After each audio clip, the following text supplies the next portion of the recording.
আসসালামু আলাইকুম রহমতুল্লাহ। আলহামদুলিল্লাহ ওয়াসসালাতু ওয়াসসালামু আলা রাসূলিল্লাহ ওয়া আলা আলিহি ওয়া আসহাবিহি ওয়া মান ওয়ালা। আজকে আমরা আলোচনা করব সূরা আল মুজাম্মিল নিয়ে। সূরা আল মুজাম্মিল, আহ, একটু যদি এই সূরার একটু ব্রিফ আলোচনা করি, সেটা হচ্ছে এটা একটা মাক্কি সূরা, মক্কায় নাজিল হয়েছে। তবে এটা শেষ সূরাটা, এটা একটা 20 আয়াতের সূরা এবং সর্বশেষ আয়াত 20 নম্বর আয়াত। এটা মুফাসসিরদের মতে এটা মূলত মদিনায় নাজিল হয়েছে, মাদানী জীবনে নাজিল হয়েছে। সো এটার প্রথম দিককার অংশগুলো মূলত মাক্কি এবং পরের যে আয়াত 20 নম্বর আয়াত এটা মাদানী। তো এতটা সত্ত্বেও এটাকে পুরোপুরি আহ মাক্কি সূরা হিসেবে ট্রিট করা হয়, যেহেতু এটার মেজরিটি পোর্শন আসছে আসলে মাক্কি জীবন থেকে। তো এই কারণে এই সূরাটাকে মাক্কি সূরা হিসেবে ট্রিট করা হয়। মুজাম্মিল শব্দের অর্থ আমরা সবাই মোটামুটি জানি, চাদর আবৃত। আমরা অনেক অনুবাদে সেটা দেখেছি। তবে এর পরের যে সূরা সেটার নাম আবার মুদ্দাসসির। মুফাসসিরদের মতে মুজাম্মিল এবং মুদ্দাসসির দুইটারই আসলে যে প্রায়োগিক অর্থ সেটা এক, অর্থাৎ দুটো দিয়ে আসলে চাদর আবৃত বোঝানো হয়। তো এই জন্য আমরা মুজাম্মিল এবং মুদ্দাসসিরকে একই অর্থে চিন্তা করব। যদিও বা দুইটা সূরার যে নাম, এই নামের সাথে আসলে বিষয়বস্তুর সরাসরি কোনো সম্পর্ক নাই, এটা শুধুমাত্র নামকরণের স্বার্থে দেয়া। কিন্তু বিষয়বস্তুর সাথে আমরা দেখবো ইনশাআল্লাহ যে এখানে তেমন কোনো আসলে সরাসরি কোনো সম্পর্ক নাই। আচ্ছা, আমরা তাহলে একটু সূরাত তিলাওয়াতটা শুনি ইনশাআল্লাহ। قم الليل يا أيها المزمل قم الليل إلا قليلا نصفه أو انقص منه قليلا أو زد عليه ورتل القرآن ترتيلا إنا سنلقي عليك قولا ثقيلا إن ناشئة الليل هي أشد وطئا وأقوم قيلا إن لك في النهار سبحا طويلا واذكر اسم ربك وتبتل إليه تبتيلا رب المشرق والمغرب لا إله إلا هو فاتخذه وكيلا واصبر على ما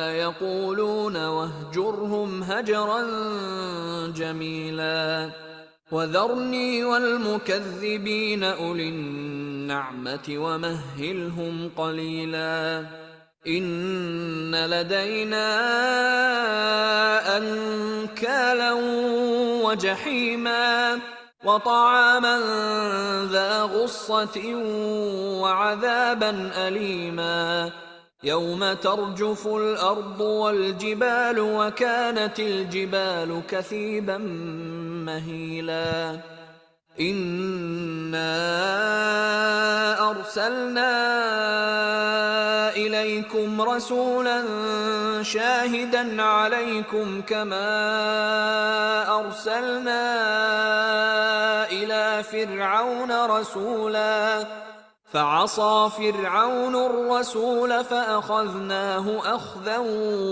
وبيلا فكيف تتقون إن كفرتم يوما يجعل الولدان شيبا السماء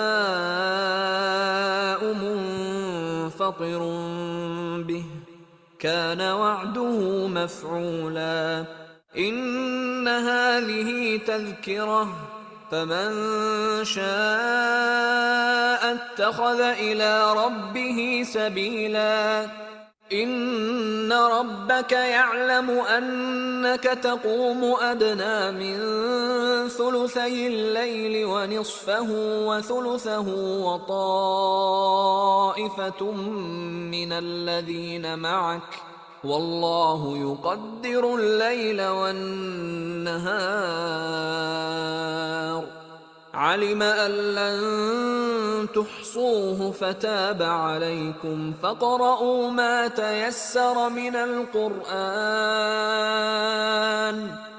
علم أن سيكون منكم مرضى وآخرون يضربون في الأرض يبتغون من فضل الله وآخرون يقاتلون في سبيل الله فاقرؤوا ما تيسر منه وأقيموا الصلاة وآتوا الزكاة وأقرضوا الله قرضا حسنا وما تقدموا لأنفسكم من خير تجدوه عند الله هو خيرا وأعظم أجرا واستغفروا الله إن الله غفور رحيم.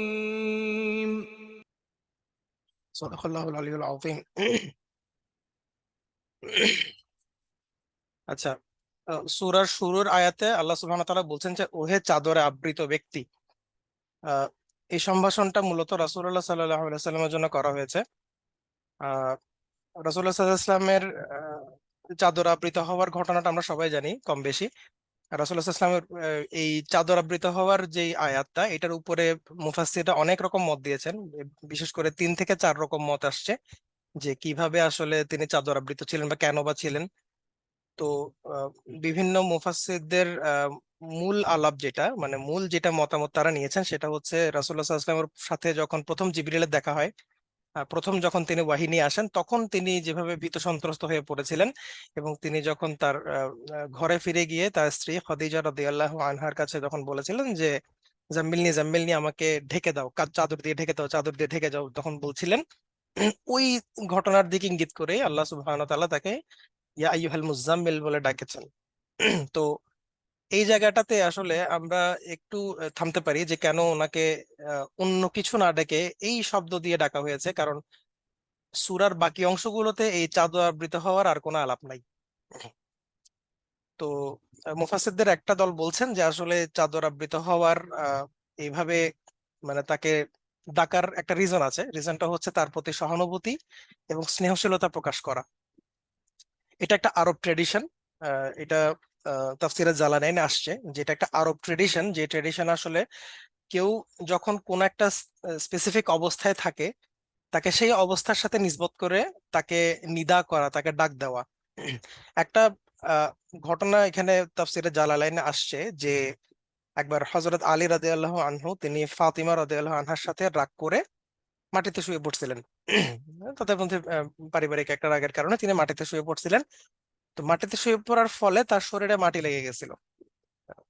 তো তখন তো আসলে টাইলস বা এরকম কিছু ছিল না, মাটি ছিল, তো মাটি লেগে গেছিল। তো রাসূলুল্লাহ সাল্লাল্লাহু আলাইহি ওয়াসাল্লাম এই অবস্থা তাকে দেখছেন। তো দেখে তাকে তিনি ডাক দিয়েছেন এভাবে যে যে কুম, দাঁড়াও, যে কুম ইয়া আবা তুরাব, যে হে মাটির আবা তুরাব। আবু তুরাব বলতে আসলে তো এখানে মানে মাটির বাবা বলে নাই, যে মাটিওয়ালা, এটা মিন করা হয়েছে যে হে মাটিওয়ালা উঠে দাঁড়াও। তার আবু তুরাব হিসেবে তাকে ডাকছেন। তো এটা, এর অর্থ এই যে রাসূলুল্লাহ সাল্লাল্লাহু আলাইহি ওয়াসাল্লাম তাকে আদর করে বা তার প্রতি সহানুভূতিশীল হয়ে তার যে সিচুয়েশন, সেই সিচুয়েশনটা দেখে আসলে তাকে তিনি ডাকতেছেন যে কুম ইয়া আবা তুরাব, অর্থাৎ মাটিওয়ালা তুমি দাঁড়াও। তো মূলত এই স্নেহশীলতা বা এই যে সহানুভূতি, যে অনুভূতি আরবদের মধ্যে ছিল, সেটাই মূলত এখানে রিফ্লেক্টেড হয়েছে। যে আল্লাহ সুবহানাহু ওয়া তাআলা যখন দেখছেন যে রাসূলুল্লাহ সাল্লাল্লাহু আলাইহি ওয়াসাল্লাম খুব ভয় পেয়ে গেছেন, তখন তাকে এই আদর করে ডাকার রিজন হচ্ছে এটা। কারণ এই যে সূরাটা বা কি সূরার এটা প্রথম যে অংশগুলো, সেগুলো কিন্তু একদম আমরা দেখেই বুঝতে পারছি একদম বিগিনিং, মানে ইসলামের একদম বিগিনিং সময়কার আয়াত। রাসূলুল্লাহ সাল্লাল্লাহু আলাইহি ওয়াসাল্লাম মাত্র তিনি ওহী নাজিল হয়েছে তার উপরে, এবং তিনি তখনই মূলত এই এইভাবে তার যে সিচুয়েশনটা ছিল, তার ভীত সন্ত্রস্ত হওয়াটা ওই সময়টাতে ছিল, এবং ওই জন্য তখন ওই সময়টাতে তাকে আহ ইয়া আইয়ুহার রসুল বা ইয়া আইয়ুহান নবী এভাবে না ডেকে তাকে সরাসরি এমন ভাবে ডাকা হয়েছে যাতে তিনি সহানুভূতিটা মানে বুঝতে পারেন। এই জন্য আল্লাহ রসুলকে আল্লাহ সুবহানাহু ওয়া তাআলা এভাবে ডাকছিলেন যে হে চাদর আবৃত ব্যক্তি। এরপর বলা হচ্ছে রাতে নামাজে দাঁড়াও, রাতে কিয়দাংশ বাদে, অর্থাৎ কিছু অংশ বাদে, কুমিল লাইলা ইল্লা কলিলা, কিছু অংশ বাদ দিয়ে তুমি রাতে রাতে দাঁড়াও। এখানে নামাজে অনুবাদ করছে, আমরা অনুবাদটাই পড়বো আহ, যাতে আমাদের জন্য সহজ হয়। এবং রাতের অর্ধেক সময় দাঁড়াও কিংবা তার থেকে কিছুটা কম, অথবা তার চেয়ে বাড়াও, আর ধীরে ধীরে সুস্পষ্টভাবে কোরআন তেলাওয়াত করো। এটা আসলে মূলত ইসলামের একদম শুরুর দিকের ঘটনা। রাসূলুল্লাহ সাল্লাল্লাহু আলাইহি ওয়াসাল্লাম যখন নবুয়ত প্রাপ্ত হচ্ছেন, ওয়াহি যখন প্রথম আসলো তখনকার ঘটনা। তো ওই সময়টাতে মুফাসসিররা বলতেছেন ওই সময়টাতে তার জন্য, তখন তো 5 ওয়াক্ত নামাজ আসে নাই ওই মুহূর্তে, তখন তার জন্য রাতের সলাটটা ফরজ করা হয়েছিল। এই যে রাতের শুরুর দিকে ধরেন যে অর্ধেক, নিসফুল নিসফুল আইলা, নিসফুল আইলিন, যে রাতের অর্ধেক সময়টা, কিংবা রাতের 1/3 সময়টা, কিংবা 2/3, 1/3 অর্ধেকের চেয়ে একটু বেশি, 2/3, যেটা এখানে আয়াতে আসছে, এই সময়গুলোতে তার প্রতি, তার জন্য নামাজটাকে ফরজ করে দেওয়া হয়েছিল। হ্যাঁ, তো এইটা তিনি ওই সময়টাতে অনুসরণ করছেন, তার প্রতি যে নির্দেশটা সেটা তিনি অনুসরণ করছেন। এবং ইন্টারেস্টিংলি আমরা 20 নম্বর আয়াতেও দেখবো যে এই যে তার প্রতি যে আহ প্রত্যাবর্তন, ওহির যেই নির্দেশ, নামাজ পড়া, এই মানে তাহাজ্জুদ পড়া, মূলত এটা তাহাজ্জুদের কথা মিন করা হচ্ছে, এটা অনেক সাহাবীও ফলো করতেন তার সাথে, ওই সময়ে যে সাহাবীরা তার সাথে ছিলেন। কারণ এই আয়াতের পর দীর্ঘদিন তিনি এই প্র্যাকটিসটা করছেন, এবং এর পরবর্তীতে যারা মুসলিম হয়েছেন তারা কিন্তু তার সাথে সাথে এই প্র্যাকটিসটা নিজেরাও চালু করছেন। তো এখান থেকে আসলে একটা বিষয় মুফাসসিররা দ্বিমত করছেন, বা একাধিক মত পোষণ করছেন, যে সাহাবীদের উপরও কি এই নামাজটা তখন ফরজ ছিল কিনা। তো এখানে আসলে ভিন্ন মতামত পাওয়া যায়। একদল আলেম বলছেন যে সাহাবীদের উপর এটা ফরজ ছিল না, আরেকদল আলেম বলছেন যে এটা সাহাবীদের উপরও ফরজ ছিল, যার ফলে তারাও নামাজটা পড়তেন এবং তাদের পা ফুলে যেত। সাহাবীদের একদম মানে নামাজ, এইভাবে নামাজ পড়তেও তাদের পা ফুলে যেত। তো এইটা তারা যদি ফরজ না হয় তারা এটা কেন করতেন, এই ধরনের কিছু আর্গুমেন্ট তারা আনছেন। তো আল্লাহ আলম কোনটা সঠিক, আমরা দুইটা মতামতই উল্লেখ করলাম আর কি। এবং আয়েশা রাদিয়াল্লাহু তাআলা আনহা থেকে বর্ণিত আছে যে এই যে নামাজের যে পদ্ধতি, বা এই যে রাতের নামাজ পড়া, রাতের অর্ধেক, 1/3 অথবা 2/3 নামাজ পড়ার যে নিয়মটা, সেটা প্রায় 1 বছর কিংবা 16 মাস পর্যন্ত এটা চলমান ছিল। 12 মাস থেকে 16 মাস পর্যন্ত এটা চলমান ছিল। 20 নম্বর আয়াত যেটা আমরা পড়তে যাবো ইনশাল্লাহ, 20 নম্বর আয়াত নাজিল হওয়ার আগ পর্যন্ত, অর্থাৎ তারা এভাবেই নামাজ পড়ে যেতেন। এবং তাদের জন্য এটা এক প্রকার মানে ফরজের মতোই ছিল বলা যায়, যদিও বা সাহাবীরা ফরজ কিংবা নফল নিশ্চিত না হওয়া সত্ত্বেও তারা কিন্তু রাসূলুল্লাহ সাল্লাল্লাহু আলাইহি ওয়াসাল্লাম ইত্তেবা করতেন। হয়তো ওই সময় তারা প্রশ্ন করেন নাই যেটা তাদের উপর ফরজ ছিল কিনা, বাট তারা যেহেতু দেখছেন যে রাসূলুল্লাহ সাল্লাল্লাহু আলাইহি ওয়াসাল্লাম পড়তেছেন, তারাও ফলো করছেন। যদি বা 20 নম্বর আয়াত আমরা দেখবো যেটা রহিত হয়ে গেছে, বা এটা মানসুখ করে দেওয়া হয়েছে, তাদের উপর যে মানে জরুরতটা, নামাজের যে ইন্টেন্সিটিটা সেটা কমায় দেওয়া হয়েছে। আহ রাসূলুল্লাহ সাল্লাল্লাহু আলাইহি ওয়াসাল্লামের উপরে কিন্তু কখনো এই নামাজটা রুখসত বা মানসুখ করা হয় নাই। রাসূলুল্লাহ সাল্লাল্লাহু আলাইহি ওয়াসাল্লামের জীবদ্দশায় পুরাটা, উনি যখন মৃত্যুবরণ করছেন, ইন্তেকাল করছেন, তার আগ পর্যন্ত এই সালাদটা তার উপর ফরজ ছিল। উম্মতের উপর এটা পরবর্তীতে নফল করে দেওয়া হয়েছে। কিয়ামুল লাইল, যখন 5 ওয়াক্ত সালাত চলে আসছে তখন 5 ওয়াক্ত সালাতকে ফরজ করা হয়েছে, এবং কিয়ামুল লাইলকে শুধুমাত্র রাসূলুল্লাহ সাল্লাল্লাহু আলাইহি ওয়াসাল্লামের জন্যই ওয়াজিব রাখা হয়েছে, বাকি উম্মতের সবার জন্য এটা আহ নফল করে দেওয়া হয়েছে। আমরা এরকম নারেশনে পাই যে রাসূলুল্লাহ সাল্লাল্লাহু আলাইহি ওয়াসাল্লাম যদি কখনো তাহাজ্জুদের নামাজ মিস করে ফেলতেন, তিনি সকালবেলা উঠে 12 রাকাত নামাজ পড়ে নিতেন। তো ওনার জন্য এটা এটা ছিল হচ্ছে কদা, তার মানে উনি এটা, ওনার জন্য এটা আসলে ফরজ ছিল। আচ্ছা, এখানে বলা হচ্ছে একটা বিখ্যাত আছে ওয়ারাত্তিলিল কুরআনা তারতিলা। এখানে তারতিল বলতে আসলে কি বোঝাচ্ছে, আমরা হয়তো বা বর্তমান যুগে যখন আমরা তারতিল সব মানে এই আয়াতটা যখন পড়ি, আমরা কোথায় পড়ি এটা, মূলত আমরা যখন তাজবিদের ক্লাস করি তখন এই আয়াতটা সবচেয়ে বেশি পড়ি, তাই না? তো তারতিল, তারতিল সহকারে কোরআন তেলাওয়াত করো, তখন আমাদের ওস্তাদে যখন বর্ণনা করেন তখন মূলত বর্তমান যুগের স্টাইলে ওনারা এটাকে এক্সপ্লেন করেন, যেমন তাজবিদের সাথে, সিফাতের সাথে, মাখরাজের শুদ্ধতার সাথে কোরআন তিলাওয়াত করাকে আমরা তারতিলের সাথে কোরআন তিলাওয়াত করা বুঝি। কিন্তু বেসিক্যালি যখন এই আয়াত নাজিল হয়েছে তখন কিন্তু তারতিল বলতে এটা বোঝানো হইতো না। মুফাসসিরদের মতে এটা আসলে ক্লাসিক্যাল আরবিকে যে তারতিল, সে তারতিলটার অর্থ কিছু হলো ভিন্ন। সেটা হচ্ছে যে কোরআনকে ভেঙে ভেঙে প্রত্যেকটা শব্দ বাই শব্দ আলাদা আলাদা করে বুঝে বুঝে পড়াটাকে তারতিল বলা হতো, তারতিল হিসেবে বোঝা হতো। অর্থাৎ প্রত্যেকটা শব্দের উপর আলাদা করে মনোযোগ দেওয়া হতো, প্রত্যেকটা শব্দের উপর মনোযোগ দিয়ে যাতে প্রত্যেকটা শব্দ, প্রত্যেকটা বাক্যর উপর যাতে তাদাব্বুর করা সম্ভব হয়, সেজন্য আহ এটাকে ধীরে সুস্থে তিলাওয়াত করা হিসাবে বলা হতো, এবং ওই ওই অর্থ থেকে তারতিল বলা হতো। এখন আমরা তাজবিদ অনুসারে পড়াটাকে তারতিল বলছি। যেটা কারেক্ট, আমাদের যুগের জন্য সেটা কারেক্ট, বাট এই আয়াতে আমরা যখন এটা রিলেট করতে যাব তখন আমরা ওভাবে বুঝতে হবে যে এটা আসলে প্রত্যেকটা আয়াতের প্রত্যেকটা শব্দ আলাদা আলাদা করে বুঝে বুঝে তাদাব্বুর করে পড়াটা। এবং মুফাসসিররা এটাও বলছেন যে যেখানে ভীতির আয়াত আসছে সেখানে ভীত হয়ে যাওয়া, যেখানে খুশির কথা আসছে সেখানে খুশি হয়ে যাওয়া, যেখানে আসলে ভয়ে আল্লাহর আযাবের ভয়ে কান্না করে দেওয়ার আয়াত আসছে সেখানে কান্না করে দেওয়া, এগুলো কিন্তু এই তারতিলার অন্তর্ভুক্ত। অর্থাৎ ওভাবে করেই পড়তে হবে মূলত। হ্যাঁ, এটা আমাদের জন্য হয়তো ফরজ করা হয় নাই, আমাদের জন্য ফরজ করা হয়েছে হচ্ছে তাজবিদের সাথে, যাতে আমরা সঠিকভাবে তিলাওয়াত করতে পারি। কোন রকম লাহানের আশপাশ দিয়ে না গিয়ে, লাহানে জালি লাহানে খাফি বাদ দিয়ে আমরা যদি ঠিকমতো তেলাওয়াত করতে পারি, আমাদের কোরআনের যে আহ আদব, যে দাবি, সেটা ইনশাল্লাহ পালন হয়ে যাবে। কিন্তু এই আয়াত যখন নাজিল হয়েছে, রাসূলুল্লাহ সাল্লাল্লাহু আলাইহি ওয়াসাল্লাম যখন পাঠ করতেন, কিংবা তার সাহাবীদের জন্য যখন এই আয়াতটা নাজিল হয়েছে, তাদের তার তিল ছিল ব্যাপারটা ওরকম। কিছু উদাহরণ তাফসীর ইবনে কাসির আসছে যে রাসূলুল্লাহ সাল্লাল্লাহু আলাইহি ওয়াসাল্লামের তিলাওয়াত সম্পর্কে যখন ইয়েকে মানে বিভিন্ন সাহাবীদেরকে জিজ্ঞাসা করা হতো, তখন তিনি এভাবে বলতেন যে তাদের মানে রাসূল সাল্লাল্লাহু আলাইহি ওয়াসাল্লাম কিভাবে পড়তেন আর কি। যেমন রাসূল সাল্লাল্লাহু আলাইহি ওয়াসাল্লাম নিজেই বলছেন যে তোমরা তোমাদের স্বর দ্বারা কোরআনকে সুসজ্জিত করো। হ্যাঁ, খুব সুন্দর করে মানে পাঠ করার জন্য আল্লাহ রাসূল ইয়ে করতেন। এখন এটা অনেকে মনে করতে পারেন যে এখন যেভাবে গানের মতো করে পাঠ করা হয় ব্যাপারটা ওরকম কিনা, আসলে ব্যাপারটা ওরকম না। অর্থাৎ কোরআনের যে আদাব সেটা বজায় রেখে যদি একটু স্বর দেওয়া হয়, তাতে আসলে সেটা আসলে বলা যায় মুবাহ এবং উত্তম। অর্থাৎ একদম কাঠখোট্টা করে তিলাওয়াত না করাটাও জরুরি। হ্যাঁ, যেমন ইবনে মাসুদ থেকে একটা কথা বর্ণিত আছে যে বলা হয়েছে যে তোমরা কোরআনকে আহ বালির মতো বিক্ষিপ্ত করে এবং কবিতার মতো অশ্রদ্ধার সাথে পড়িও না। বিস্ময়কর অর্থবোধক আয়াত পাঠ করে থেমে সেটা যাতে থামবে, যাতে সেটা মনে আন্দোলন সৃষ্টি করে। কিভাবে সূরাটা শেষ করবে এটার জন্য চিন্তা করো না। এরকম একটা কাউল ইবনে মাসুদের কাছ থেকে বর্ণিত হয়েছে রাদিয়াল্লাহু আনহু। তাহলে এই যে কোরআনের প্রত্যেকটা শব্দ প্রত্যেকটা আয়াতকে বুঝে বুঝে অনুভব করে তেলাওয়াত করা, এটাকে আসলে তার তিলের ডেফিনেশন হিসেবে মুফাসসিররা বলতেছেন। এরপরে আমরা দেখতে পাচ্ছি যে আমি তোমার উপর গুরুভার কালাম নাজিল করব। হ্যাঁ, ইন্না সানুলকিয়া আলাইকা কাউলান সাকিলা।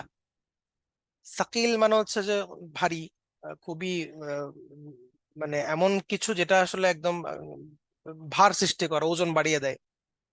আর এখানে কাউল বলতে মূলত আল্লাহর কালামের কথা মিন করা হচ্ছে, আল্লাহ যে কালামটা পাঠিয়েছেন, আল্লাহর যে কালামুল্লাহ কুরআনুল করিম, সেটার কথা মিন করা হচ্ছে। এবং আল্লাহকে আল্লাহ সুবহানাহু ওয়া তাআলা বলতেছেন যে আপনার উপর আমি এমন গুরুভার নাজিল করব, মানে গুরুভারটা নাজিল করব। এই যে প্রথম দিকে এত আলাপ যে কেন নামাজে দাঁড়ানোর কথা আসতেছে, সেটা মূলত এই জন্য তাকে প্রিপেয়ার করা হচ্ছে এমন একটা বিষয়ের জন্য যে বিষয়টা অত্যন্ত ভারী। এখন এই কাউলান সাকিলা, এটার ব্যাখ্যায় মুফাসসিররা বিভিন্ন রকম কথা বলছেন। আহ মোটা দাগে দুই রকম আলাপ আসছে। কাউলান সাকিলা, এক নম্বর কথা হচ্ছে যে মানে কোরআন ইটসেলফ খুবই হেভি একটা জিনিস, এটা প্রচন্ড ভারী, প্রচন্ড আহ ওয়াজানদার একটা একটা কালাম। এটা আমরা যেভাবে খুব সহজে পড়ে যাই, যেভাবে সহজে আমরা এটাকে তিলাওয়াত করে যাই, আসলে ব্যাপারটা অত সহজ না। এটার অনেক অনেক ভার আছে।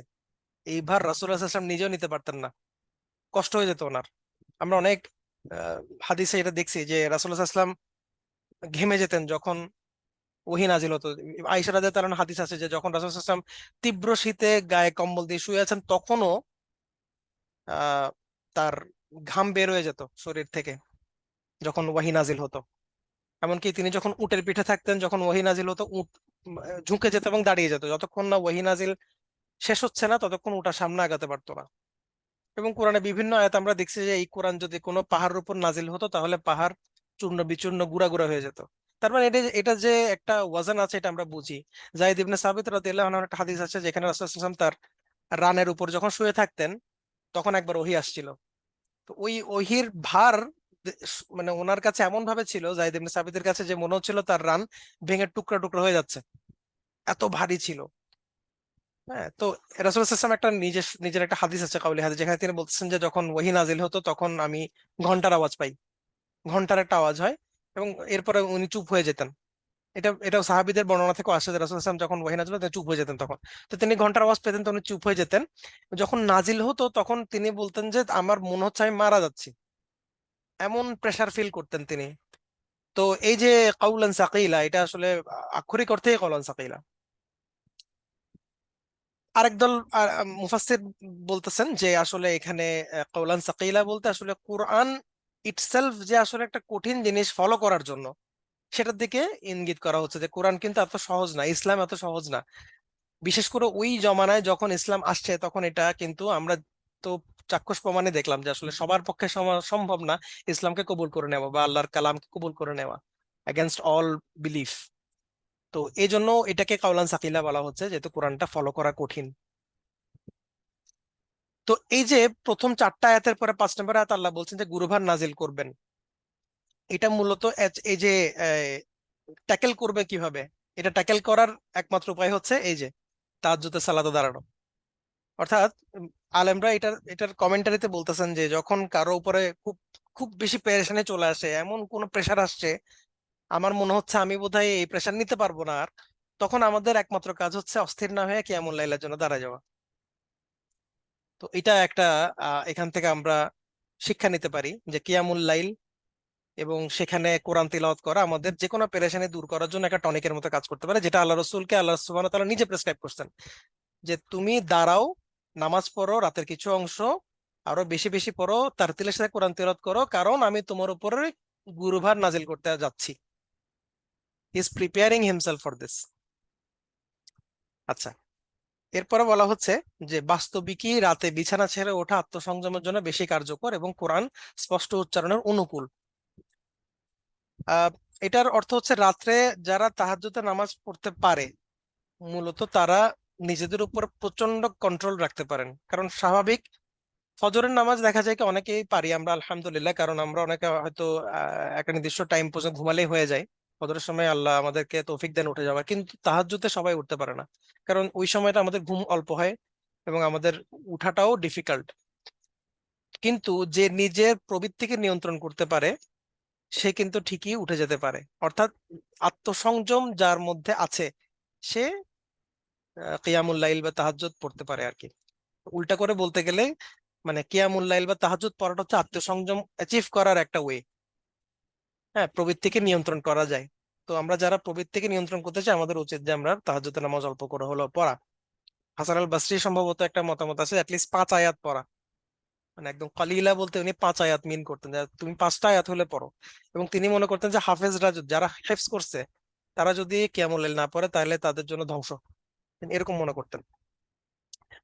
আর তাছাড়া এই যে আত্মসংযমের জন্য বেশি কার্যকর বলার আরেকটা রিজন হচ্ছে রাতের বেলা পরিবেশ শান্ত থাকে, ঠান্ডা থাকে, চারিদিক থেকে নীরবতা বিরাজ করে, কোনো অস্থিরতা নাই, কোনো ব্যস্ততা নাই, কোনো পেরেশানি নাই। ওই সময় সুন্দর করে তিলাওয়াত করা যায়, সুন্দর করে দোয়া করা যায়, সঠিকভাবে ইবাদত করা যায়, মনোযোগ দেয়া যায়। এই ব্যাপারগুলো দিনের বেলা কম থাকে, এই জন্য বলা হচ্ছে যে এই রাতে এই বিছানা ছেড়ে ওঠা আত্মসংযমের জন্য বেশি কার্যকর, আত্মসংযমের জন্য বেশি কার্যকর। এছাড়া আরেকটা বিষয় হচ্ছে রিসালাতের দায়িত্বের জন্য এটা কিন্তু একটা বিশাল ট্রেনিং ছিল আল্লাহ রসুলের জন্য, কারণ আল্লাহ রসুল যেই দায়িত্ব পেতে যাচ্ছিলেন পরবর্তী ইতিহাস তো আমরা জানি, তার যে নবুয়াতি জীবন সেখান থেকে তো আমরা দেখলাম যে এটা আসলে কত কঠিন দায়িত্ব ছিল। আল্লাহু আকবার। তো এটার জন্য যে প্রিপারেশন দরকার ছিল এটা কিন্তু একটা ওয়ান অফ দি মানে পার্ট অফ দ্য ট্রেনিং। তিনি যে আরাম আয়েশ বাদ দিয়ে ঘুম বাদ দিয়ে তিনি যে নিয়মিত প্রত্যেক রাতে নামাজ আদায় করবেন এটা তার একটা ট্রেনিং এর পার্ট ছিল। এরপরে আয়াতে বলা হচ্ছে দিনের বেলায় তোমাদের জন্য আছে দীর্ঘ কর্মব্যস্ততা, কাজে তুমি তোমার প্রতিপালকের নাম স্মরণ করো এবং একাগ্রচিত্তে তার প্রতি মগ্ন হও। এখানে একটা বিষয় ক্লিয়ার যে দিনের বেলাটা মূলত হচ্ছে আমাদের কর্মব্যস্ততার জন্য, যে যদি এখানে সাবহান কথাটা আসছে, সাবহানটা কথা মূলত সাঁতার থেকে আসছে। আহ সাবাহা, সাঁতার কাটা, সাবাহা অথবা সাবিহা, আমি এক্স্যাক্টলি মাসদারটা মনে নাই। আহ, সাঁতার কাটা। এখন এই সাঁতার কাটার ট্রান্সলেশনটা মূলত মুফাসসিররা এখানে আসলে দিনের কর্মব্যবস্থায় মিন করছেন, যদি আমরা তো আর মাঝরাতে আমরা সাঁতার কাটবো, তো এটা আসলে দিনের বেলার কর্মব্যস্ততার কথা মিন করা হচ্ছে। এবং দিনের বেলা যেহেতু আমাদের আহ কর্মব্যস্ততা থাকে, আমাদের ইবাদত করাটা রাতের মতো হয় না। স্বাভাবিক দিনের বেলা আমরা কাজ থাকে, ব্যস্ততা থাকে, ব্যবসা থাকে, বাণিজ্য থাকে, চাকরি থাকে, পরিবারকে সমাজের ব্যাপার স্যাপার থাকে, সবকিছু মিলে আমাদের দিনের বেলা কিন্তু অত বেশি একাগ্রচিত্তে ইবাদত করার সুযোগ হয় না। কিন্তু দিনের বেলা তাহলে কি করব? দিনের বেলা এটাই করবো, তুমি তোমার প্রতিপালকের নাম স্মরণ করবা অর্থাৎ জিকির করবা। ওয়াজকুর, হ্যাঁ, জিকির করবা এবং একাগ্রচিত্তে তার প্রতি মগ্ন হবা। হ্যাঁ, ওয়াতাবাত্তাল ইলাইহি তাবতিলা, একাগ্রচিত্তে। এখানে আল্লাহ শুধু তাবাত্তাল বলেন না, ইলাইহি তার তাবতিলা সহ বলছেন, যে অর্থাৎ তুমি অতিরিক্ত এমফাসিস দিচ্ছেন এখানে আল্লাহ সুবহানাহু ওয়া তাআলা, যে খুব বেশি নিমগ্ন হয়ে তুমি তার ইবাদত করো। এখানে জিকির কি জিনিস? জিকির এখানে অনেক রকম হতে পারে। একটা হচ্ছে আমরা যে 5 ওয়াক্ত নামাজ পড়ি, এটাও কিন্তু মুফাসসিররা বলছেন যে জিকিরের অন্তর্ভুক্ত। অর্থাৎ সকালবেলার যে নামাজগুলো, ফজর, জোহর, আসর, মাগরিব, এগুলো কিন্তু আমাদের হচ্ছে জিকিরের অন্তর্ভুক্ত। এর বাইরে হচ্ছে আল্লাহ সুবহানাহু ওয়া তাআলার জিকির আজকার যেগুলো আমরা করি, সকাল সন্ধ্যা দোয়া বলেন বা যে কোনো রকম জিকির আজকার আমরা যেগুলো করি, সেগুলো যাতে আমাদের সর্ব মানে সর্বক্ষণ আমাদের মুখে লেগে থাকে। অর্থাৎ আলেমরা যেটা বলে যে ঠোঁট ভিজা থাকা আল্লাহর জিকিরে, সেটা যাতে করি আমরা সকালবেলা। যেহেতু সকালবেলা আমাদের এই কিয়ামুন নাহার বলে কিছু নাই, সকালবেলা লম্বা নামাজ কিছু নাই।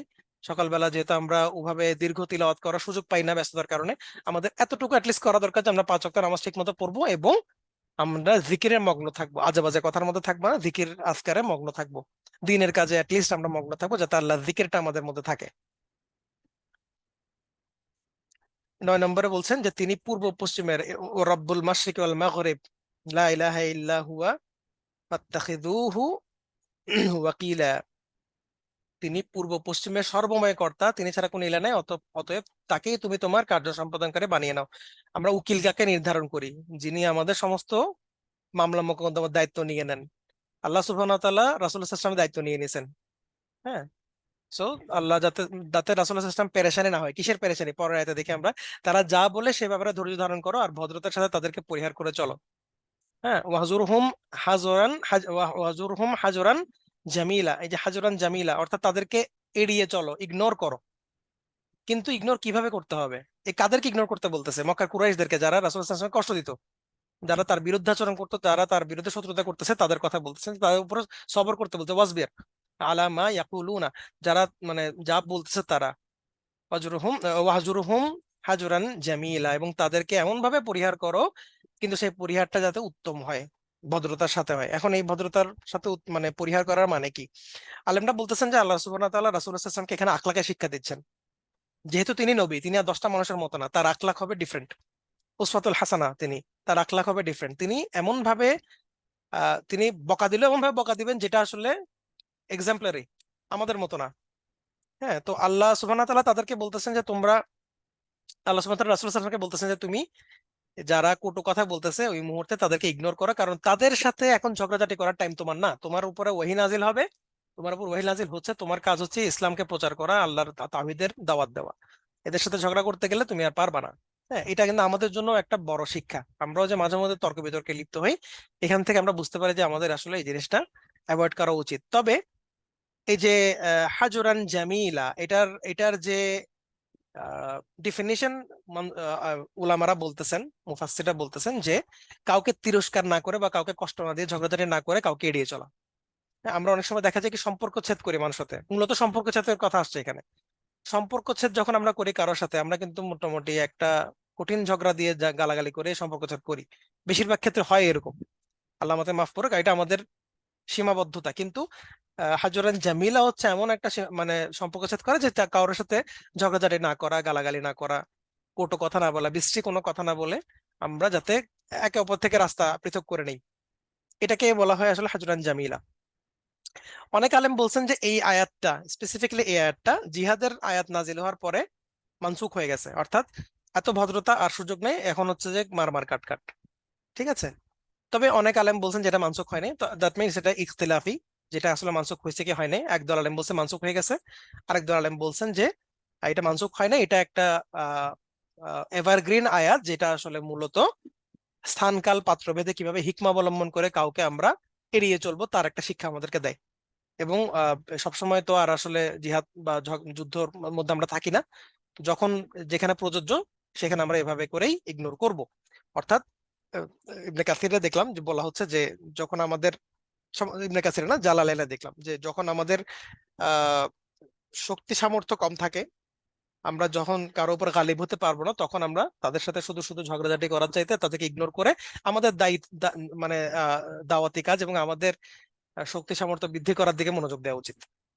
এটা বলা হয়েছে। এবং আবার এর বাইরেও একটা কথা আছে যে আল্লাহ সুবহানাহু ওয়া তাআলা যদিও বা তাদেরকে ভদ্রতার সাথে পরিহার করতে বলছে, কিন্তু তাদের সাথে মানে উত্তম রূপে ডিবেট করতে মানা করে নাই, উত্তম রূপে তাদের সাথে তর্ক বিতর্ক করতে মানা করে নাই। যতক্ষণ আপনি আপনার আখলাক বজায় রেখে কারোর সাথে ইলমি ডিসকাশন করতে পারবেন, দাওয়াত করতে পারবেন, তর্ক বিতর্ক করতে পারবেন, এটা করার অনুমতি আছে। এটা আলেমদের মতামত। এটা তাফসিরে সাদিতে আসছে যে কারোর সাথে যদি আমরা মানে যদিও ইগনোর করার কথা এখানে আসছে, কিন্তু আমরা উত্তম রূপে কারোর সাথে যদি বিতর্ক করতে চাই সেটা অ্যালাউড। আল্লাহ অন্য জায়গায় এটা অ্যালাউ করছেন।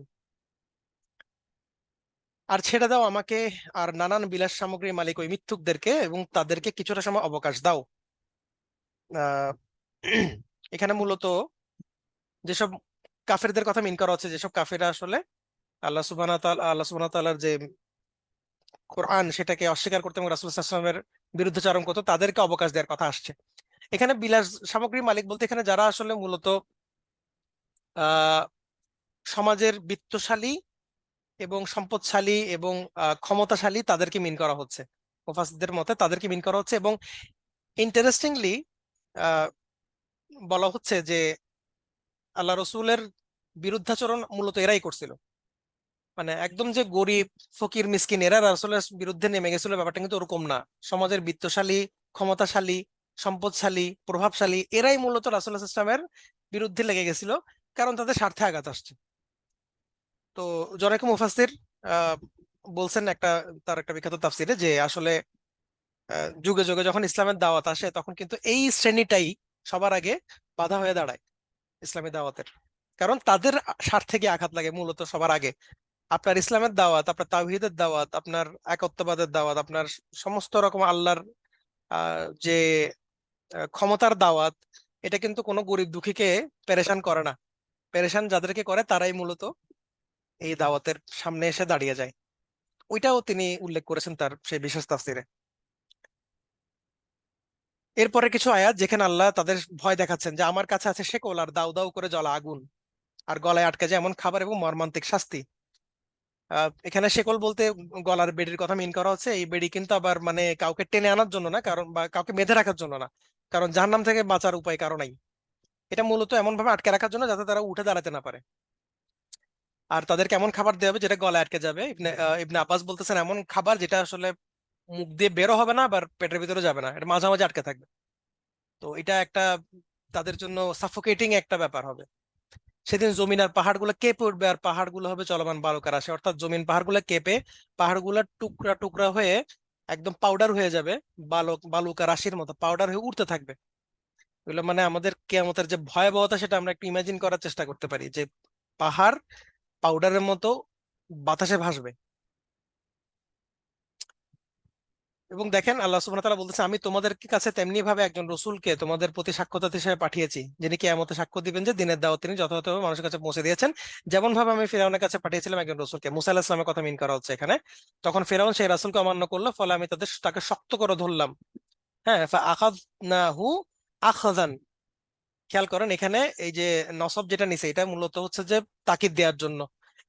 আখাযনাহু বললেই হয়ে যেত তাকে আমি ধরছি। হ্যাঁ, ওয়াবিলা শক্ত করে ধরছে বললে হতো, কিন্তু আখাযনাহু আখাযান যখন বলছেন মানে এমন ধরা ধরছে, এ ধরার মতো ধরা আর হয় না। তাকে আমি শক্ত করে ধরলাম, এই জন্য অনুবাদক বলছেন শক্ত করে শক্ত ধরায় ধরলাম। তো এটার কথা বলার অর্থ কি? এটার কথা বলার অর্থ হচ্ছে যে মুসা আলাহিসাল্লামকে ইসলামকে অমান্য করে তাদের যে আহ ফলাফল হয়েছিল, সেই একই ফলাফল মানে তোমাদেরও হবে যদি তোমরা মুহাম্মদ সাল্লাল্লাহু আলাইহি সাল্লামকে অমান্য করো। এবং 17 নম্বর আয়াতে বলছেন যে অতএব তোমরা যদি এই রাসূলকে অস্বীকার করো, তাহলে তোমরা কিভাবে সেদিন আত্মরক্ষা করবে, যে দিনটি তার ভীষণতা ও ভয়াবহতায় বালককে করে দিবে বুড়া। হ্যাঁ, এই যে উইলদানা শিবা, এখানে মূলত উইলদা বলতে ছোট ছোট বালকদের কথা মিন করা হচ্ছে, আর শিবা মনে হচ্ছে যারা বৃদ্ধ, যাদের বয়স্ক, তাদের কথা মিন করা হচ্ছে এখানে। এটার আয়াতটার অর্থ যেটা মূলত আমরা বুঝি যে এটার এই দিবসটার এমন ভয়াবহতা হবে যে বাচ্চারা পর্যন্ত বুড়ো হয়ে যাবে, এত প্রেশার তারা ফিল করবে যে বাচ্চারাও বুড়ো হয়ে যাবে। ইবনে কাসিরে একটা আলাপ আসছে, যদিও বা এটার কোনো অথেন্টিসিটি তিনি মেনশন করেন নাই, যে আদম আলাহিস সাল্লামকে আল্লাহ সুবহানাহু ওয়া তাআলা কিয়ামতের দিন বলবেন যে জাহান্নামীদেরকে জাহান্নামে নিক্ষেপ করো। আদম আলাহিস সাল্লামকে বলবে, যেহেতু আমাদের তিনি বাবা, ইনসানদের বাবা। তো তখন আদম আলাইহিস সালাম জিজ্ঞাসা করবেন যে আল্লাহ কতজন থেকে কতজন, মানে out of how many how, মানে প্রতি 100 জনে কয়জন, প্রতি 500 জনে কয়জন, প্রতি 1000 জনে কয়জন, এরকম জিজ্ঞাসা করলেন নাকি তিনি। তো আল্লাহ সুবহানাহু ওয়া তাআলা বলতেছে প্রতি 1000-999 জন। অর্থাৎ 1000 জনের মধ্যে 999 জনকে জাহান্নামে ফেলে একজন যাবে জান্নাতে। হলে চিন্তা করে দেখেন, 1000 জনের মধ্যে 999 জনকে জাহান্নামে ফেলে একজন যাবে জান্নাতে। এই বিভীষিকাময় অবস্থা দেখে বাচ্চারা পর্যন্ত বুড়ো হয়ে যাবে টেনশনে, প্রেসারে। এটার কথা এখানে মিন করা হচ্ছে। এই হাদিসটা রাসূলুল্লাহ সাল্লাল্লাহু আলাইহি ওয়াসাল্লাম যখন তার সাহাবীদেরকে শোনাইছেন আদম আলাইহিস সালামের ঘটনাটা, তখন সাহাবীরা খুব ভয় পেয়ে গেছিলেন যে তাহলে আমাদের কি হবে, তাহলে তো আমাদের কোনো চান্সই নাই আর। তো তখন রাসূলুল্লাহ সাল্লাল্লাহু আলাইহি ওয়াসাল্লাম তাদের মনের ভাব বুঝে বললেন যে দেখো, আদম সন্তানের সংখ্যা অনেক, ইভেন ইয়াজুজ মাজুজ এরাও কিন্তু আদম সন্তানের অন্তর্ভুক্ত। তো ইয়াজুজ মাজুজদের ঔরজাত সন্তান কিন্তু 1000-এর কম না, মানে পার হেড 1000 করে। তো এই ইয়াজুজ মাজুজ তাদের স্বগোত্রীরা হবে জাহান্নামী, আর বাকিরা তোমাদের জন্য থাকবে জান্নাত। তো এভাবে করে তিনি সান্ত্বনা দিছিলেন।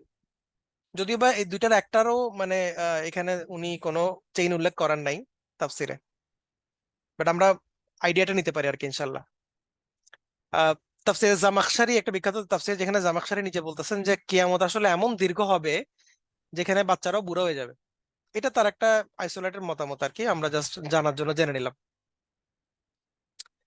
যার কারণে আকাশ ফেটে যাবে, আল্লাহর ওয়াদা পূর্ণ হয়ে যাবে, আকাশ বিদীর্ণ হবে। আসসামা উ মুনফাতিরাত, মুনফাতিরুন, অর্থাৎ আকাশটা ফেটে একদম মাঝখান দিয়ে চিরে যাবে, ফেটে যাবে। পর্দা যেমনি ছিঁড়ে যায় ওভাবে আকাশ ছিঁড়ে যাবে সেদিনে। ইন্না হাযিহি তাযকিরা, অর্থাৎ এই এটা হচ্ছে তোমাদের জন্য একটা উপদেশ।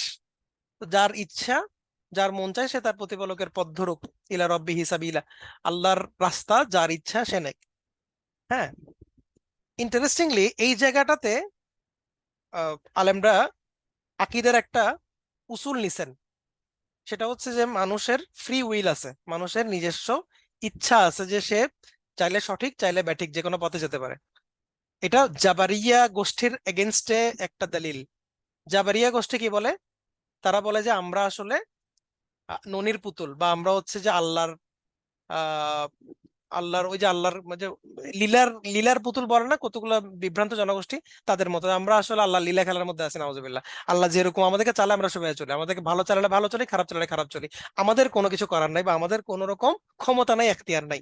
এটা জাবারিয়াদের মতামত। হ্যাঁ, ওখান থেকে সম্ভবত জবরদস্তি কথাটা আসছে, জবর। তো জাবারিয়াদের মতামত হচ্ছে তাদের কোনো ফ্রি উইল নাই, কিন্তু এটা তাদের বিরুদ্ধে আয়াত, দলিল যে মানুষের ফ্রি উইল আছে। আল্লাহ বলতেছেন যে এটা তোমাদের জন্য এই যে উপদেশ দিয়ে দিলাম, ক্লিয়ার কাট তাওহীদের দাওয়াত। এখন যার মন চায় সে তার প্রতিপালকের পথ ধরুক, যার মন চায় ধরবে না। তো এই যে 20 নম্বর আয়াতটা পড়ার আগে আমরা একটু দেখি যে এখানে শুরু থেকে যে এত আয়াতের এতগুলো আলাপ, যেখানে আল্লাহ সুবহানাহু ওয়া তাআলা রাসূল সাল্লাল্লাহু আলাইহি ওয়াসাল্লামকে বলতেছেন যে তুমি নামাজে দাঁড়াও, রাতের কিছু অংশ তুমি দাঁড়াও, কিছু সুস্পষ্ট কোরআন তিলাওয়াত করো, তার তিলের সাথে আমি তোমার উপর গুরুভার দায়িত্ব নাজিল করব, বিছানা ছেড়ে উঠো। হ্যাঁ, এবং দিনের বেলা তোমাদের কর্মব্যস্ততা থাকে, তোমরা আল্লাহর প্রতিপালকের জিকির করো দিনের বেলা, আমি পূর্ব পশ্চিমের ইলাহ। হ্যাঁ, তাদের ব্যাপারে তুমি ধৈর্য ধারণ করো, যারা তোমাকে কষ্ট দেয় তাদের সাথে উত্তম ভাবে তাদেরকে এড়িয়ে চলো। হ্যাঁ, আর তাদেরকে ছেড়ে দাও, তাদেরকে আমি দেখবো, তাদের জন্য সেকলা দাও দাও করা জলে আগুন আছে। এই আয়াতগুলো মূলত রাসূলুল্লাহ সাল্লাল্লাহু আলাইহি ওয়াসাল্লামকে ইন্সপায়ার করার জন্য করা হয়েছে। এর মধ্যে আলেমরা তিনটা স্পেসিফিক জিনিস বের করছেন, তিনটা স্পেসিফিক সবক বের করছেন, যেটা আল্লাহ সুবহানাহু ওয়া তাআলা আল্লাহ রাসূলকে দিছেন এই কয়েকটা আয়াতের মাধ্যমে। এক নম্বর হচ্ছে নামাজ পড়া, অর্থাৎ স্পেশালি যদি আমি বলি তাহাজ্জুদ নামাজ পড়া, যে তাহাজ্জুদ নামাজের পড়ার প্রতি একটা গুরুত্ব দেওয়া হয়েছে। বাই দ্য ওয়ে, এখানে যে তিনটা বিষয় তারা বের করে আনছেন, এই তিনটা বিষয় কিন্তু মূলত ইসলামেরও মানে আহ, খুব গুরুত্বপূর্ণ তিনটা বিষয়। আমাদের টোটাল আমাদের ইসলামী যে জিন্দেগি, এই জিন্দেগির তিনটা গুরুত্বপূর্ণ বিষয়। প্রথমটা কি? নামাজ পড়া। এই যে স্পেশালি তাহাজ্জুদ, আল্লাহ সুবহানাহু ওয়া তাআলা শুরু থেকে তাহাজ্জুদ নিয়ে আলাপ শুরু করছেন। অর্থাৎ তাহাজ্জুদ নামাজে যদি আমি উঠতে না পারি, হ্যাঁ, তার মানে এটা আমি গ্রিনল্যান্ড মসজিদের একটা তাফসিরের প্রোগ্রামে দেখছিলাম, যেখানে বলা হচ্ছিল যে যে ব্যক্তি তাহাজ্জুদের নামাজে তার সমস্যার জন্য উঠতে পারতেছে না, অর্থাৎ আমাদের যে কোনো সমস্যার সমাধান তাহাজ্জুদ নামাজে, কিন্তু আমি যদি তাহাজ্জুদ নামাজে উঠতে না পারি বা না উঠি, তার মানে সমস্যাটা আমার জন্য অত গভীর না, সমস্যাটা অনেক কম, অনেক অনেক ইজি আমার জন্য। বেশি কঠিন হলে আমি ঠিকই নামাজে দাঁড়াই যেতাম। এটা মিন করা হচ্ছে, অর্থাৎ আমাদের যে কোনো প্রবলেমে আমরা তাহাজ্জুদ নামাজটা পড়বো, এটাই আল্লাহ সুবহানাহু ওয়া তাআলা রাসূলকেও তার এটার নির্দেশ দিচ্ছেন, এটা আমাদের জন্য আমভাবে নির্দেশ। সেকেন্ড হচ্ছে সবর করা, অর্থাৎ এই যে ওয়াসবির, আল্লাহ সুবহানাহু ওয়া তাআলা বলতেছেন তার রাসূলকে, এবং তাদেরকে এড়িয়ে চলো, সবর করো, এটাও কিন্তু রাসূল সাল্লাল্লাহু আলাইহি ওয়াসাল্লামের প্রতি আল্লাহর নির্দেশ। এবং থার্ড হচ্ছে ভালো আখলাক বজায় রাখা, হ্যাঁ, যে তাদেরকে এড়িয়ে চলো, মানে এমন ভাবে যে এই যে হাজরান জামিলা, অর্থাৎ তাদেরকে সুন্দরভাবে এড়িয়ে চলো, তাদের সাথে ঝগড়া বিবাদ না করে, ঝগড়াঝাটি না করে, গালাগালি না করে তুমি তাদের থেকে সম্পর্ক ছেদ করো। তো এই তিনটা বিষয়, নামাজ পড়া, সবর করা, এবং ভালো আখলাক বজায় রাখা। এবং এই যে বললাম যে এটা আমাদের ইসলামী জিন্দেগির তিনটা গুরুত্বপূর্ণ পার্ট। এই পার্টটা কিভাবে, এই যে নামাজ পড়াটা মূলত আল্লাহর সাথে সম্পর্ক রাখা, অর্থাৎ তিনটা সম্পর্কের কথা আলেমরা বলছেন যে এই তিনটা নির্দেশ থেকে, এই সূরার এই তিনটা নির্দেশ থেকে আমরা আমাদের ইসলামী জিন্দেগির তিনটা আহ মানে ব্রড আন্ডারস্ট্যান্ডিং পাই, এবং আন্ডারস্ট্যান্ডিং গুলো মূলত সম্পর্কের সাথে রিলেটেড। যেমন নামাজ পড়াটা মূলত আল্লাহর সাথে সম্পর্ক, আমরা নামাজ পড়ি কার জন্য? আল্লাহর জন্য, তো এটা সরাসরি কার সাথে সম্পর্ক? আল্লাহর সাথে সম্পর্ক। সবর করা, এটা মূলত নিজের সাথে সম্পর্ক, অর্থাৎ আমি নিজেকে সেলফ কন্ট্রোল করতেছি। সবর করা মানে কি? আমরা সবর করি নিজের নফসকে কন্ট্রোল করার জন্য। যে কোনো রকম সবর আমরা করি মূলত আমার নিজের সাথে আগে ব্যাটেল ফিল্ডে নামতে হয় আমার, তারপর আমি সবর করি। তার মানে এটা আমার নিজের সাথে একটা সম্পর্ক। থার্ড হচ্ছে ভালো আখলাক বজায় রাখা, এটা হচ্ছে অন্যদের সাথে সম্পর্ক, অর্থাৎ আমি অন্যের সাথে কি ব্যবহার করতেছি, আমার ভাই বেরাদার, আত্মীয় স্বজন, শত্রু মিত্র, সবার সাথে আমার ব্যবহার কিরকম, সেটা এখানে মিন করা হচ্ছে, অর্থাৎ আমার আখলাকটা ভালো কিনা। তাহলে তিন রকম সম্পর্ক, একটা আল্লাহর সাথে, একটা নিজের সাথে, একটা অন্য অন্য মাখলুকদের সাথে। এই তিনটা ইসলামী জিন্দেগির আমাদের যে তিনটা মূল নীতি, এই তিনটা মূল নীতি আমরা এই সূরার শুরুর দিকে পেয়ে গেছি। যে আল্লাহ সুবহানাহু ওয়া তাআলা রাসূল সাল্লাল্লাহু আলাইহি ওয়াসাল্লামকে বলতেছেন তুমি তাহাজ্জুদের নামাজ পড়ো, তুমি সবর করো, এবং তুমি তাদের সাথে হাজরান জামিলা মেনটেন করো। আচ্ছা, সর্বশেষ আয়াতটা, এই যে যে আয়াতটা বলা হচ্ছে যে আসলে এটা মাদানী আয়াত, এটা আমরা যদি পড়ি তাহলে বুঝতে পারবো যে তোমার প্রতিপালক জানেন যে তুমি কখনো রাতের 2/3 ইবাদতের জন্য দাঁড়াও, কখনো অর্ধেক, কখনো রাতের 1/3। আহ তোমার সঙ্গী সাথীদের একটি দলও তাই করে। এই যে এটা সাহাবীদের কথা মিন করা হচ্ছে, হ্যাঁ, এইটা।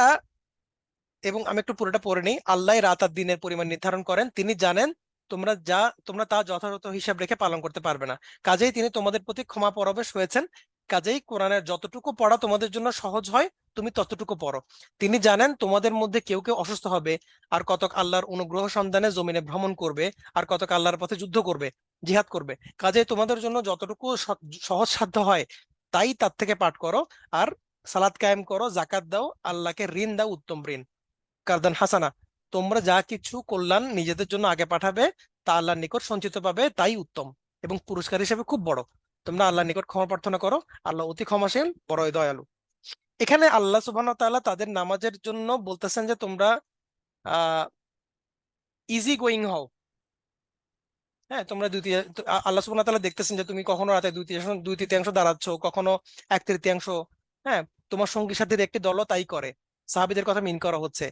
আল্লাহ রাত আর দিনের পরিমাণ নির্ধারণ করেন। আচ্ছা, এই আয়াতটার ব্যাপারে আমরা শুরুতে আলাপ করছি, এই আয়াতটা আসলে কখন নাজিল হয়েছে।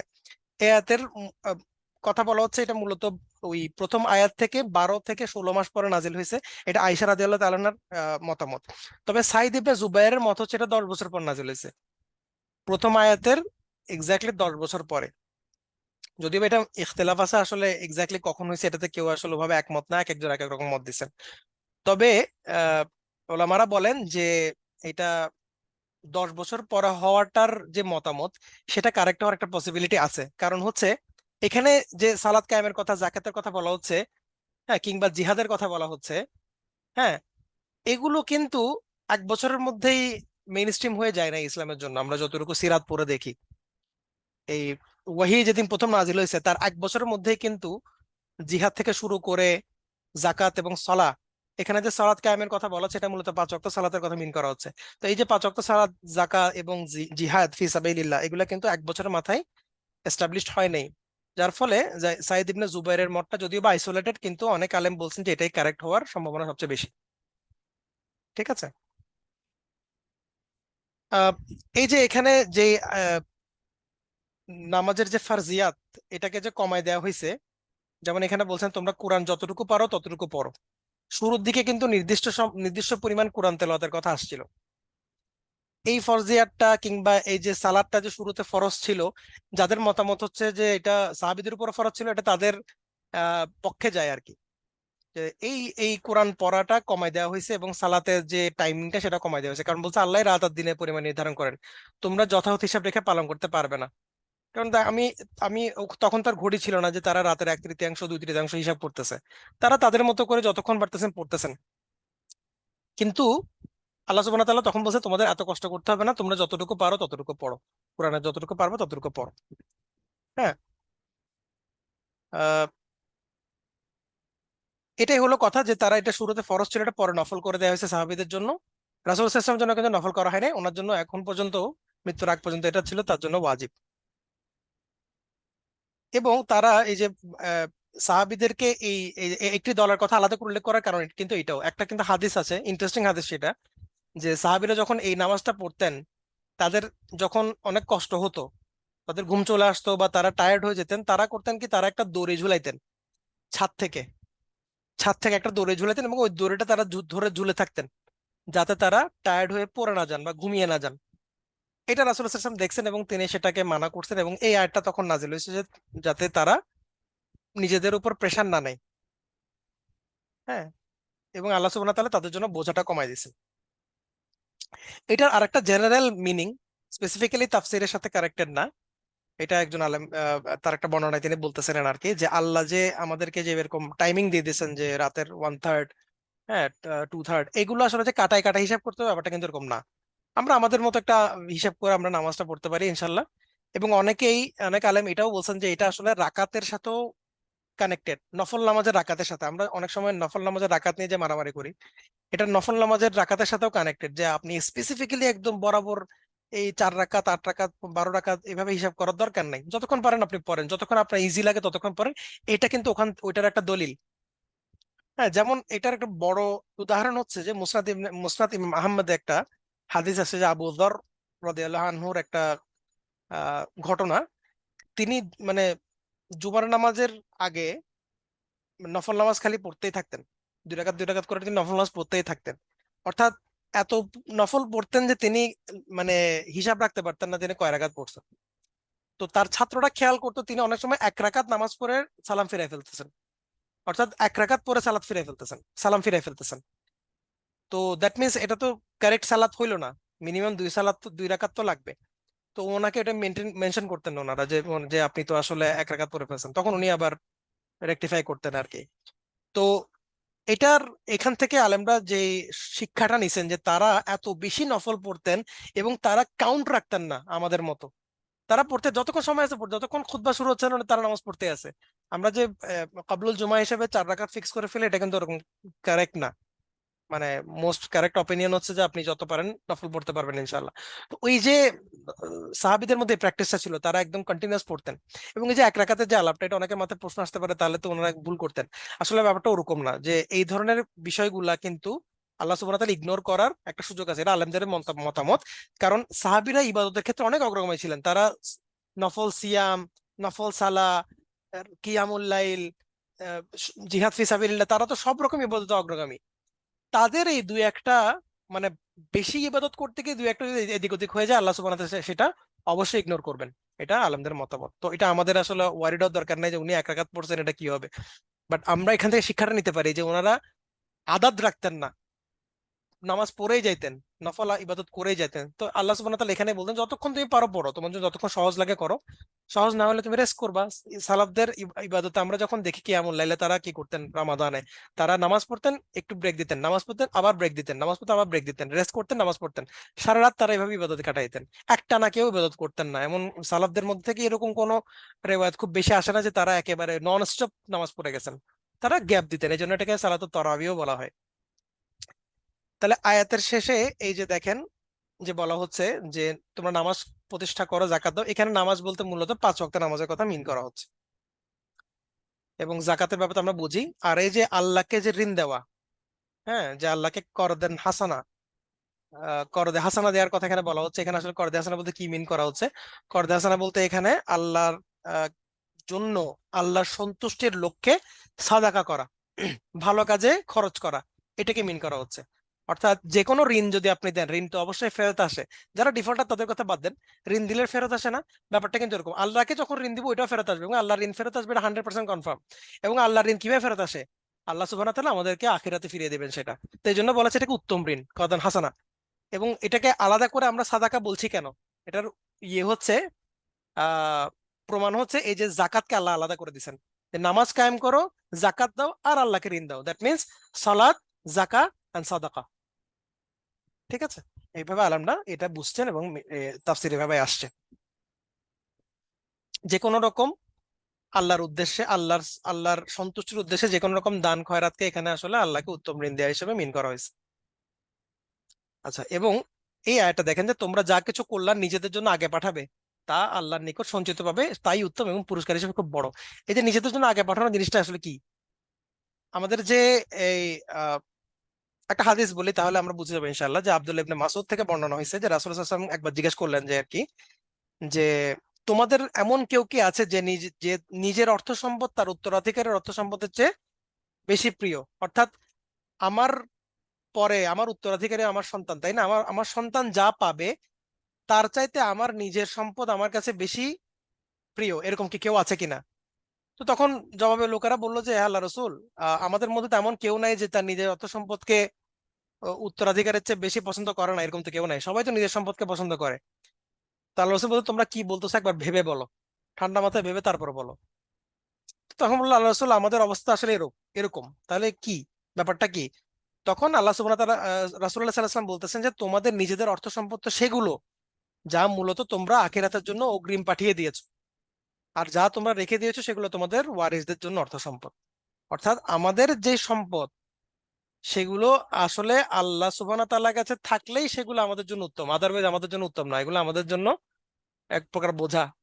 এগুলো আমাদের উত্তরাধিকারের কাছে চলে যাবে বাকিটা, কিন্তু যেগুলো আমি আল্লাহ সুবহানাহু ওয়া তাআলার রাস্তায় খরচ করছি ওগুলো মূলত আল্লাহর কাছে চলে গেছে। এখানে সেটাই বলা হচ্ছে যে তোমরা যা কিছু করলাম নিজেদের জন্য আগে পাঠাবে, এগুলোকে আল্লাহ সেভ করে রাখবেন, কিন্তু এগুলো নষ্ট হবে না।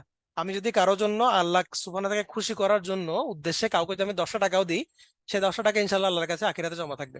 এবং ওইটাই বলা হচ্ছে আমি আগে পাঠিয়ে দিছি, আমার সম্পদ আমি আগে পাঠিয়ে দিছি, ওইটা আমার জন্য প্রিয়। যে 10 টাকা আমার মানিব্যাগে পড়ে আছে এটা আমার জন্য প্রিয় না। তো সর্বশেষ বলা হচ্ছে তোমরা আল্লাহ নিকট ক্ষমা প্রার্থনা করো, আল্লাহ অতি ক্ষমাশীল বড় দয়ালু। এখান থেকে আমরা সব বুঝি, আয়াতটা বুঝি, ওয়াস্তাগফিরুল্লাহ ইন্নাল্লাহা গফুরুর রহিম। এখানে আহ, আলেমরা বলেন যে যে কোনো ভালো কাজের পরে ইস্তিগফার করাটা জরুরি। ইভেন যে কোনো একটা ইবাদতের পরেও ইস্তিগফার করাটা জরুরি। কারণ হচ্ছে ইস্তিগফার করার উদ্দেশ্য হচ্ছে, কারণ হচ্ছে আমাদের, অন্তত আমাদের ইবাদতে ঘাটতি থাকবেই। আমরা যে কোনো ইবাদত করি, নামাজ পড়ি, জাকাত দেই, রোজা রাখি, হ্যাঁ যে কোনো ইবাদত করি, আল্লাহর কথা বলি, আমাদের কথাবার্তার মধ্যে ঘাটতি থাকবে, এটা একদম স্বাভাবিক। তো এই ঘাটতি পূরণের জন্য আমরা মূলত ইস্তিগফার করে শেষ করার চেষ্টা করি আর কি। এই জন্য আমরা যে আহ, মানে জালসার যে দোয়াটা পরে আমরা যে যে কোনো একটা জালসা শেষ করি, এটা কিন্তু আমাদের ইস্তিগফারের যে সুন্নাহটা সেটা পালন করা হয়ে যায় আলহামদুলিল্লাহ। তো এই জন্য যে কোনো ইবাদত করার পরে, যে কোনো একটা কাজ, ভালো কাজ করার পর আমি ইস্তিগফার করা উচিত, আল্লাহর কাছে ক্ষমা প্রার্থনা করা উচিত, এবং আল্লাহর কাছে সেই ইবাদতটা কবুল করা, দোয়া করা উচিত। এটা আলেমদের একটা অপিনিয়ন এবং মতামত।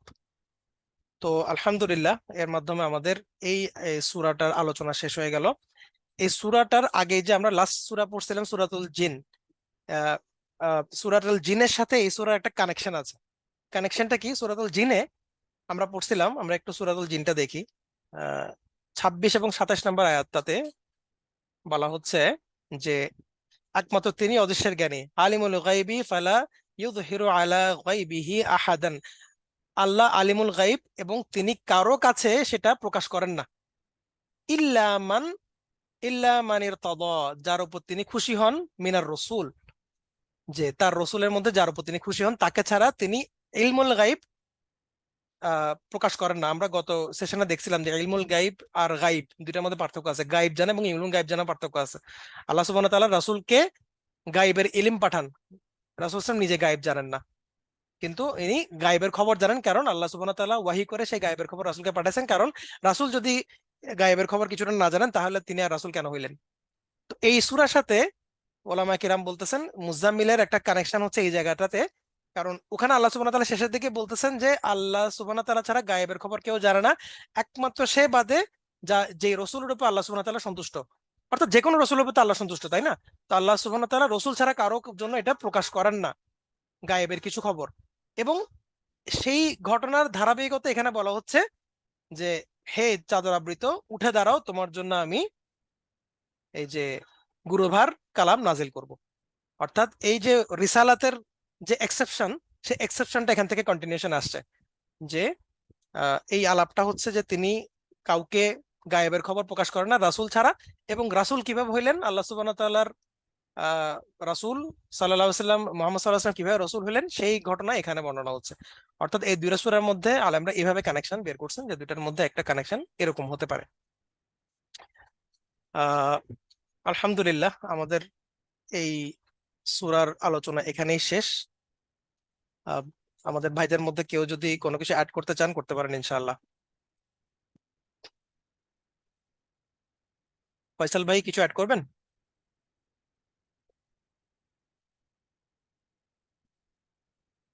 আবিদ হাসান স্নিগ্ধ ভাই, আপনার কথা শুনি না, আছেন? জি ভাই আছি। ভাই অ্যাড করার নাই কিছু। জাযাকাল্লাহু খাইর ভাই, বিশেষ করে তাহাজ্জুদের রিমাইন্ডারটা খুব কাজের ছিল ইনশাআল্লাহ। জি আলহামদুলিল্লাহ, আমাদের সবার জন্য রিমাইন্ডারটা বেশ কাজের ছিল। আলহামদুলিল্লাহ, আমাদেরকে তৌফিক দান করুক। আমিন। কাউসার ভাই, তানভীর ভাই, আছেন?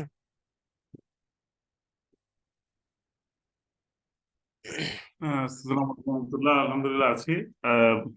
আলহামদুলিল্লাহ খুব ভালো লাগলো যে এই শর্ট তাফসির এবং অনুবাদ সহ কোরআন পড়াটা খুব ভালো লাগলো। অ্যাড করার কিছু নেই, আলহামদুলিল্লাহ সবই তো কভার করলো। কিছু নসিহা করেন যেটা আমাদেরকে, খুব নসিহা করেন।